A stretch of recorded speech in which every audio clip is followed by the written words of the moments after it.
Hello everyone, I'm Atmerjan and this is our first part of our building your own robot tutorial. In first part we will be curious about the motion control, but before going on to the motion control, I want to give you a quick guide on how I'm gonna proceed with these actions, this series. In first of all, a robot, we will use a TurtleBot3 Burger. We are using this because it's basically a classical ROS-based robot which everybody can achieve, and dimensions are nearly perfect, and we know what it is. And also, it's a differential based robot, which means we have three tires, and two of them connected with each other,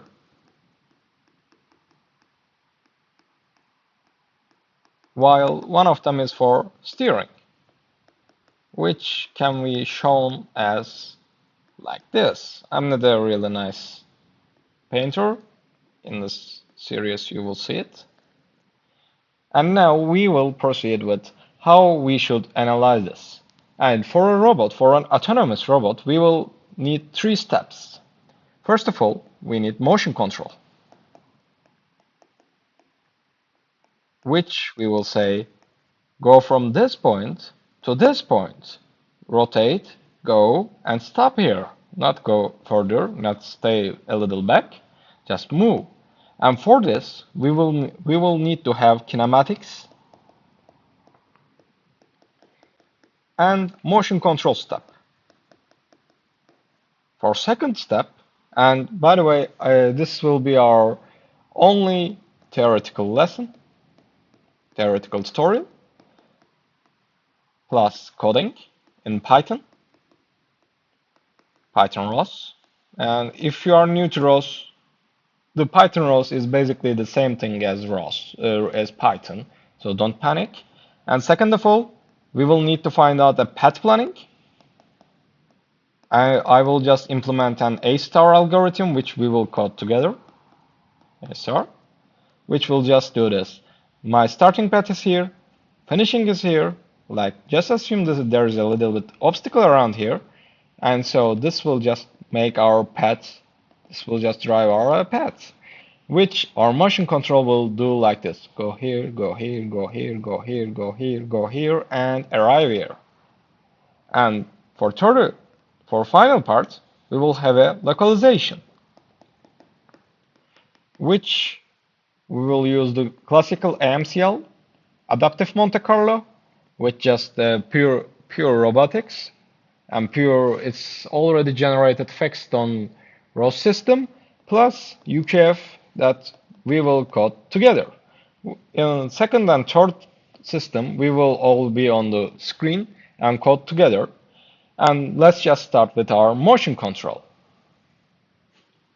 Let's assume we have a robot like this. This is our robot, and this is our front wheel, which is just for steering. There is a def, and there is an R, and this is our L, the distance between wheels. So let's just go by our classical physics knowledge. We will know that V, which is velocity, is equal to R over 2 plus omega L plus omega R.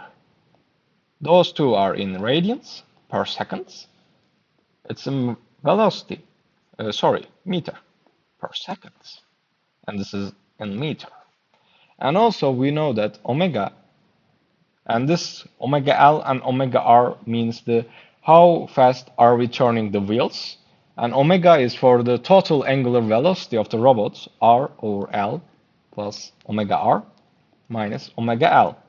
In order to not mistaken omega and omega are tire radians, I will use omegas as this, R or L for robot tires. If you're just going to put this all together, we can say that this is our V velocity, and omega is equal to R over 2, R over 2, R over L minus R over L times CR, and this is L. And we can call this a Jacobian, which is basically a transformation function for us. We can just call it as R also. It's not a big deal, but we will call it for now just J. So, but what does it mean? For now, we are just saying this. We are inputting the right and left wheel radians per second angular velocities, and we are getting the velocity and angular velocity, which is not useful because normally we will just say go 5 meter per seconds and just turn 1 rad over seconds. We never say just go, your right tire should move for like 5 radians per second while left tire just moves for 2 radians per second. We are not going to say this. We normally just input this. This is our, first of all, this is our output and this is our input. But we just want to say this thing, this part should be our input and that part should be our output. So how we can do this? We basically take the inverse of this Jacobian. This way we will do a better things. But the problem is we cannot take the, we should have, normally we can just take the inverse of 2 times 2 matrix, but generally for general case we are using the pseudo inverse for Jacobians because they can be a little bit different, which means this: Jacobian transposed times Jacobian inverse of this times Jacobian transpose, which will do this. If, like, for example, for now we have 2 times 2 square matrix, but if we have some kind of a, let's assume this is just 3 times 2 for simplicity, and Jacobian transform is 2 times 3, which we have 2 times 2 matrix. Inverse of this is 2 times 2 times 2 times 3, and we will have 2 times 3 for our pseudo inverse of Jacobian, which will give us the inverse. But for now we will just have a 2 times 2 square matrix, but we will just continue with using this Jacobian. The transpose of it, Jacobian of transpose, is R over 2 R over L R over 2 minus R over L. So just Jacobian transpose times Jacobian, which will have R square over 2 0 0 2 R square over L square. So inverse of this, and let's just take, let me just go to another page. Jacobian transform times Jacobian minus 1, which is just the inverse, is 2 R square 0 0 L square over 2 R square. Now we can just calculate the transpose, which we will have 1 over R L over 2R 1 over R minus L minus, wait, why this is not writing, minus L over 2R. I just skipped some kind of path because normally the MATLAB or whatever kind of system you are using will just handle this rest of us. And after those things, we will have this phi R times phi L should be equal to, by the way, I just made some kind of interesting mistake here. This is 1 over R. Probably my pen has died. Okay, I just switch it. Is equal to 1 over R L over 2R minus L over 2R times V over omega For now, what do we have? We have this as our input. We have Jacobian transpose. I'll just say, sorry, inverse of this. Wait, what this? Inverse of this. And also, we have this as output, which as we intended, because we will just give our robots left and right wheel their respective velocities rather than just giving the full of them. And this will be our behind the scenes equations. So just for summarizing,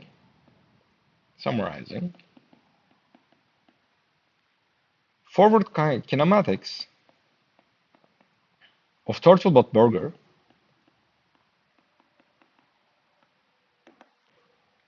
is just this. We over omega, sorry, this is not splitting, of course, should be equal to R over 2, R over 2, R over L minus R over L times omega R over omega L. And the inverse of our kinematics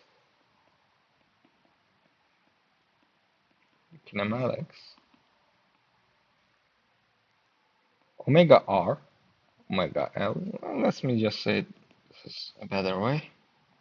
This is right. Omega R, omega L should be equal to.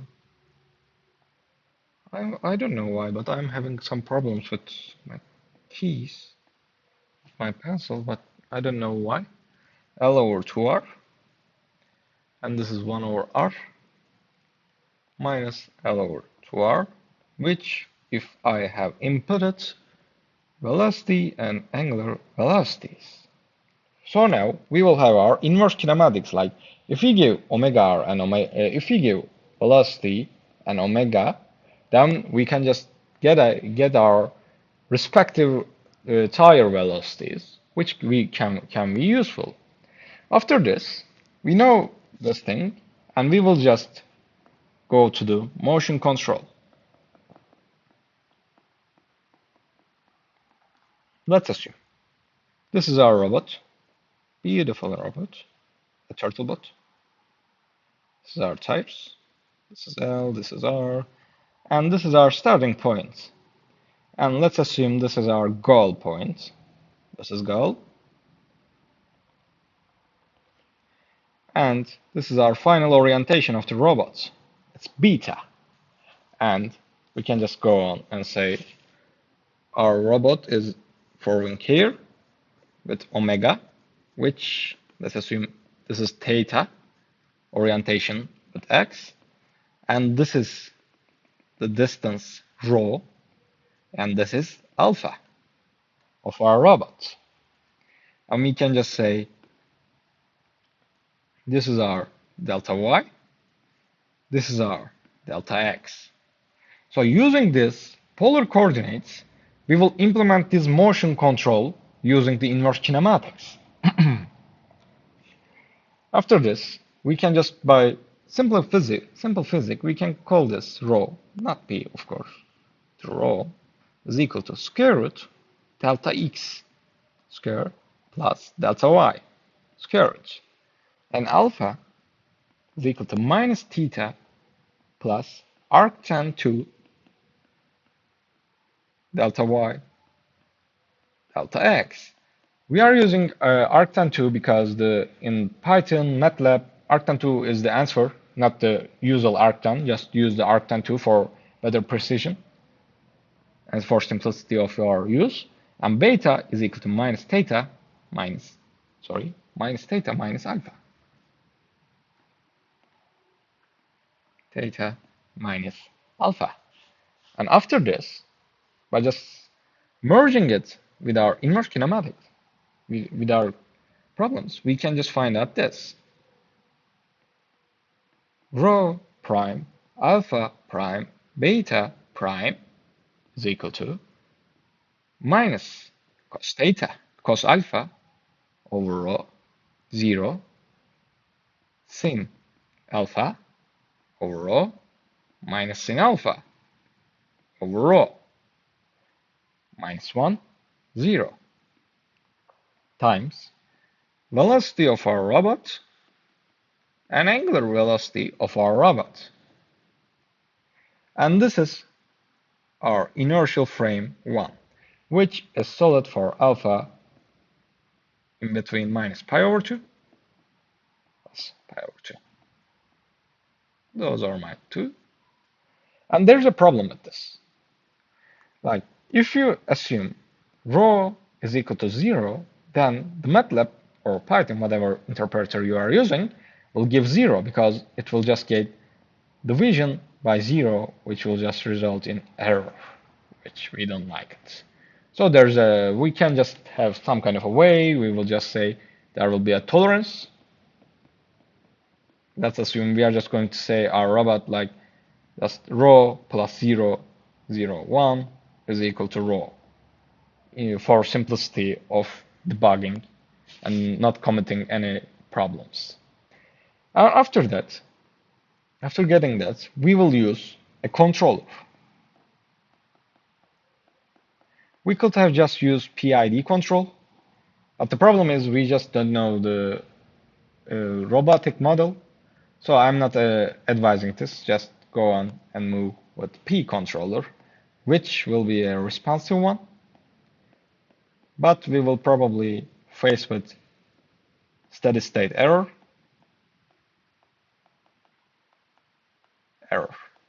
and maybe it won't be stability problem because of just using the P controller problem. So for this, we will just say our velocity is equal to k rho times rho t, and omega is equal to k alpha times alpha t plus k beta times beta t. And our equation from there, just becomes, sorry, yeah, let's just write a little bit bigger. Rho prime, alpha prime, beta prime minus k rho times cos alpha, k rho times sin alpha minus k alpha times alpha minus k beta times beta, and final value will become minus k rho times sine alpha. And this will be for our motion control matrix, which we will use it to move our robot from one point to another point for a given orientation. And there is some kind of constraint regarding the use of k rho, k alpha, and k beta from linearization,